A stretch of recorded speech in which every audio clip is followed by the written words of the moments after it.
gadgets, successful people around, a constant stream of tasks and things to do. We have to do everything. We have to pay the mortgage. We have to pick up the kids from kindergarten. How many tasks and information noise around? Never before has the human brain faced such a huge flow of information entering its head from different sources of information. Information has become very abundant. On top of all that, we now have so many things that we crave. A kind of carrot in front of our noses that makes us run faster and faster every day. Have you ever noticed that you often worry about things or events that should happen or have already happened? Today let's try to make sense of it all, together with the book by Eckhart Tolle, The Power of Now. Perhaps this book will help you to look at the world in a new way. The philosopher Descartes articulated the basic fallacy of mankind by stating, "I think, therefore I exist." He equated thinking with being and personality with thinking. Inside each of us lives a kind of thinker who exists in an insanely complex world of endless problems and tasks. Constant mental noise prevents a person from finding inner peace. In addition, this noise creates a false, fictional self of fear and suffering. But the bottom line is that you and your mind are not the same thing. Your body is a powerful mechanism equipped with all the necessary tools. When handling any tool, you should be careful and put them away after use. If you use a tool continuously, it will eventually break down. However, we always forget to give a break to our most powerful tool, our mind. We are constantly having an internal dialogue, thinking, what happens if I don't get a job? Oh, I forgot to pay the bills again. What will happen if I don't pass this exam? I'm so hungry, what should I eat for dinner tonight? The continuous thought process is an extremely dangerous addiction. Yes, it is an addiction because we can't stop and say no. You can stop thinking? Do you have a button to turn off thinking? The constant stream of thoughts in your head or winding yourself up is the main source of suffering, stress, and dissatisfaction in general. Each of us has met people on the street who are mumbling something to themselves and talking to themselves. Perhaps from the outside they look like crazy people, but if you put all your thoughts into words, you would be no better than he is. The voice in your head comments, reasons, judges, compares, evaluates, complains, regrets about something, reproduces past events in your mind, and goes over possible variants of future events. Possible negative scenarios of the future and their possible consequences arise in the mind.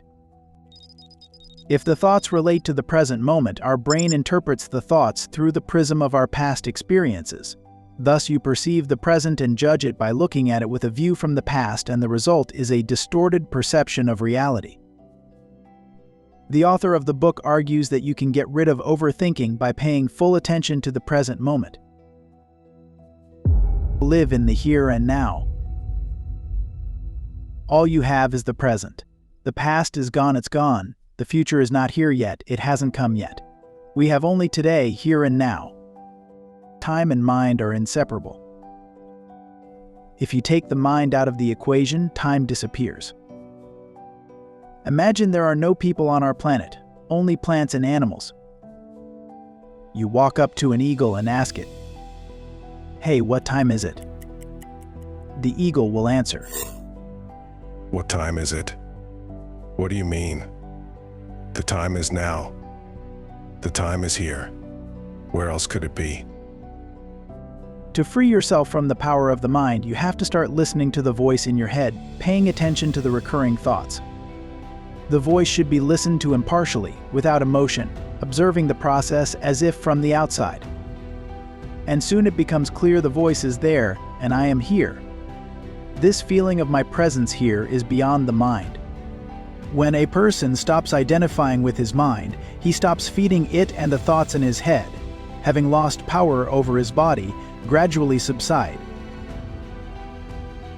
This is the beginning of the end of the continuous involuntary scrolling of the same thoughts in the head. Keeping track of your emotions is also very important, because emotions are a reflection of our thoughts in our body. At first, you won't be good at focusing on the present moment and observing your thoughts from the outside. It takes a little patience and practice. Develop the habit of asking yourself what's going on inside of me right now. Don't analyze, just observe. Become aware of your emotions, feel them. Love, joy, happiness, and peace lie outside the emotional realm. They are deep states of being that are unattainable when the mind is dominant. Stop resisting the present, because it is a resistance to life itself. Say yes to life and it will work for you, not against you. You will stop fostering negativity in your head, and soon you will notice that negative events have been minimized in life itself. You begin to attract fewer negative events to you. Observe your emotional state and watch for any signs of discontent. These are signs of activation of the pain body. Since childhood, we have been experiencing negative moments and moments of pain. We store some of that negative experience in ourselves. Over time, the negativity continues to build up inside of us, becoming a monster. Some people identify with the pain body all the time. Other people need some words or emotions to awaken the pain body. For example, sometimes one simple word can make a person very angry and even aggressive. Surely this must have happened to you because of a single word, your day was completely ruined. You've been very depressed or agitated all day and you've replayed the thought dozens or hundreds of times in your head.